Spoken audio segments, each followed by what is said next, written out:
ഇനി നമുക്ക് കൈകൊണ്ട് മാവൊന്നും കുഴച്ചെടുക്കാതെ നല്ല സോഫ്റ്റ് ആയിട്ടുള്ള ബ്രെഡ് എങ്ങനെയാണ് വളരെ പെട്ടെന്ന് ഉണ്ടാക്കിയെടുക്കുക എന്നുള്ളതൊന്ന് നോക്കാം. സാധാരണ നമ്മൾ ബ്രെഡ് റെഡിയാക്കി എടുക്കാൻ നന്നായിട്ട് കൈ വെച്ചിട്ട് മാവൊക്കെ കുഴച്ചെടുക്കണം. ഈ ഒരു റെസിപ്പിക്ക് അതൊന്നും വേണ്ട കേട്ടോ. അപ്പോൾ അത് ഞാൻ മിക്സിയുടെ ജാറിലേക്ക് ആദ്യം തന്നെ ഒരു 1/4 കപ്പ് പഞ്ചസാര ചേർത്ത് കൊടുത്തിട്ടുണ്ട്. ഇനി ഇതിലേക്ക് ഒരു 2 കോഴിമുട്ട ചേർത്ത് കൊടുക്കാം. പിന്നെ 1 ടീസ്പൂൺ ഇൻസ്റ്റന്റ് ഈസ്റ്റ് ചേർത്ത് കൊടുക്കുന്നുണ്ട്. അപ്പോൾ ബ്രെഡിലേക്ക് നമ്മൾ എപ്പോഴും ഇൻസ്റ്റന്റ് ഈസ്റ്റ് തന്നെ എടുക്കണം കേട്ടോ. സാധാരണ ഈസ്റ്റ് ആണെന്നുണ്ടെങ്കിൽ ചെറിയ ചൂടുള്ള പാലിൽ അല്പം പാലിൽ ഈ ഒരു ഈസ്റ്റ് ഇട്ട് ഒരു 5 മിനിറ്റ് ഒന്ന് പൊങ്ങാൻ വേണ്ടിയിട്ട് മാറ്റി വെക്കണം കേട്ടോ. എന്നിട്ട് ആക്റ്റീവ് ആയതിനു ശേഷം വേണം ഇതിലേക്ക് ചേർത്ത് കൊടുക്കാൻ വേണ്ടിയിട്ട്. ഇൻസ്റ്റന്റ് ഈസ്റ്റ് ആകുമ്പോൾ അതിൻ്റെ ഒന്നും ആവശ്യമില്ല. പിന്നെ 1 കപ്പ് ഇളം ചൂടുള്ള പാൽ ഒഴിച്ചു കൊടുത്തിട്ടുണ്ട്. ഇനി 1/2 ടീസ്പൂൺ ഉപ്പും ഒരു 2 ടേബിൾ സ്പൂൺ സൺഫ്ലവർ ഓയിലും കൂടെ ഒഴിച്ചു കൊടുത്തിട്ട് ജാർ അടച്ചു വെച്ച് ഇത് നന്നായിട്ടൊന്ന് അടിച്ചെടുക്കാം. പഞ്ചസാര കരിയുന്നത് വരെ അടിച്ചെടുക്കണം കേട്ടോ. അപ്പോൾ അതാ ഞാൻ നന്നായിട്ട് തന്നെ അടിച്ചെടുത്തിട്ടുണ്ട്. ഇനി ഈ ഒരു ബൗളിലേക്ക് മാറ്റി. ഇനി നമുക്ക് ഇതിലേക്ക് വേണ്ടത് മൈദയാണ്. അപ്പോൾ ഇതിലേക്ക് നമ്മൾ കറക്റ്റ് അളവ് 2.5 കപ്പ് മൈദയാണ് കേട്ടോ എടുക്കുന്നത്. അപ്പോൾ മൈദ കുറേശ്ശെ ഇതിലേക്ക് ചേർത്ത് കൊടുത്തിട്ട് മിക്സ് ചെയ്ത് കൊടുക്കാം. ഒരു സ്പാറ്റിൽ വെച്ചിട്ടോ അല്ലെങ്കിൽ തടിത്തവി വെച്ചിട്ടോ ഒക്കെ ഒന്ന് മിക്സ് ചെയ്ത് കൊടുത്താൽ മതി. ഒന്നിച്ചിട്ട് കൊടുക്കുമ്പോൾ നമുക്ക് പെട്ടെന്ന് ഇത് മിക്സ് ആയിട്ട് കിട്ടില്ല. അപ്പോൾ ഇതുപോലെ കുറേശ്ശെ ചേർത്ത് കൊടുത്തിട്ട് മിക്സ് ചെയ്തെടുക്കുക കേട്ടോ. പിന്നെ ഒരുപാട് നല്ല ടൈറ്റ് ആയിട്ടുള്ള ഒരു ഡോ അല്ല ഇത്. കുറച്ചൊരു ലൂസായിട്ട് ഒരു സ്റ്റിക്കി ആവുന്ന പരുവത്തിലുള്ള ഡോ ആയിട്ടാണ് നമുക്ക് കിട്ടുക. 2.5 കപ്പ് മൈദ ഇതിലേക്ക് കറക്റ്റ് അളവാണ് കേട്ടോ. 2.5 കപ്പ് മൈദ മുഴുവനായിട്ട് തന്നെ ഇതിലേക്ക് ചേർത്ത് കൊടുത്തിട്ടുണ്ട്.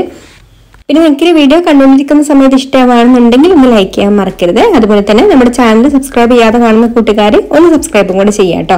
അപ്പോൾ നമ്മുടെ ബാറ്റർ റെഡി ആയിട്ടുണ്ട്. ഈ ഒരു പരുവത്തിലാണ് കേട്ടോ നമുക്ക് ബാറ്റർ ഉള്ളത്. ഒരുപാട് ടൈറ്റ് ആയിട്ടും അല്ല എന്നാൽ ഒരുപാട് ലൂസ് ആയിട്ടും അല്ല.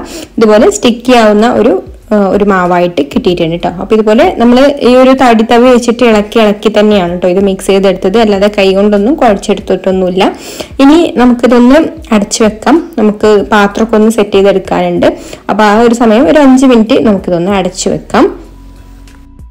നമ്മൾ ബ്രെഡിന്റെ ഒക്കെ നീളത്തിലുള്ള ആ ഒരു മോൾഡ് തന്നെയാണ് കേട്ടോ എടുത്തിട്ടുള്ളത്. അതിൽ ഓയിലൊന്ന് ഗ്രീസ് ചെയ്ത് കൊടുത്തതിന് ശേഷം അടിയിലൊരു ബട്ടർ പേപ്പറും കൂടെ വെച്ച് കൊടുത്തിട്ടുണ്ട്. ഇനി നമുക്ക് ബാറ്റർ ഇതിലേക്ക് ഇട്ട് കൊടുക്കാം. ഇതുപോലെ കുറച്ച് സ്റ്റിക്കി ആയിട്ടുള്ള ഒരു ബാറ്ററാണ് കേട്ടോ. ബാറ്റർ ഇതിലേക്ക് ചേർത്ത് കൊടുത്തതിന് ശേഷം ഇതുപോലെ സ്പാറ്റിൽ വെച്ചിട്ട് ഒന്ന് ലെവൽ ചെയ്ത് കൊടുക്കുക കേട്ടോ, എല്ലാ ഭാഗത്തും ഒരേപോലെ. എന്നിട്ട് നമുക്കിത് 1 മണിക്കൂറോളം ഒന്ന് റെസ്റ്റ് ചെയ്യാൻ വേണ്ടിയിട്ട് വെക്കണം. അപ്പോൾ ഇത് പൊങ്ങി വരും നന്നായിട്ട്. അപ്പോൾ അതിന് വേണ്ടിയിട്ടൊരു 3/4 മണിക്കൂറോ 1 മണിക്കൂർ നമ്മളെ ടെമ്പറേച്ചർ അനുസരിച്ചിട്ടോ, അതായത് ചൂടുള്ള സമയമൊക്കെ ആണെന്നുണ്ടെങ്കിൽ 1/4 മണിക്കൂർ കൊണ്ട് തന്നെ മാവ് പൊങ്ങി കിട്ടും. അല്ലെങ്കിൽ ഒരു 1 മണിക്കൂർ വരെ വെക്കാം കേട്ടോ. അപ്പോൾ ഇതുപോലെ ഒരു നനഞ്ഞ ടവൽ വെച്ചിട്ട് ഒന്ന് കവർ ചെയ്ത് കൊടുക്കുകയാണ്. അപ്പോൾ ഈ ഒരു ടവൽ മാവിൽ തട്ടാതിരിക്കാൻ വേണ്ടിയിട്ട് ഞാനിതാ ഇതുപോലൊരു ചെറിയൊരു പ്ലേറ്റ് വെച്ചിട്ട് ഒന്ന് മൂടിയിട്ട് അതിൻ്റെ മുകളിലാണ് കേട്ടോ ഇതുപോലെ കവർ ചെയ്ത് കൊടുക്കുന്നത്. അപ്പോൾ നമ്മളെ മാവ് വെച്ചിട്ട് ഇപ്പോൾ 1 മണിക്കൂർ കഴിഞ്ഞിട്ടുണ്ട് കേട്ടോ. 1 മണിക്കൂർ കഴിഞ്ഞപ്പോഴേക്കും ഇതാ നന്നായിട്ട് പൊങ്ങി വന്നിട്ടുണ്ട്. ഇനി ഒരു മുട്ട ഇതിൻ്റെ മുകളിൽ ഒന്ന് അടിച്ചെടുത്തിട്ട് ഇതിൻ്റെ മുകളിൽ ഒന്ന് ബ്രഷ് ചെയ്ത് കൊടുക്കുന്നുണ്ട്. അപ്പോഴാണ് അതിൻ്റെ മുകളിൽ ഒരു നല്ലൊരു കളറ് കിട്ടുള്ളൂ കേട്ടോ. അപ്പോൾ അതിന് വേണ്ടിയിട്ടാണ് നമ്മൾ മുട്ട ബ്രഷ് ചെയ്ത് കൊടുക്കുന്നത്.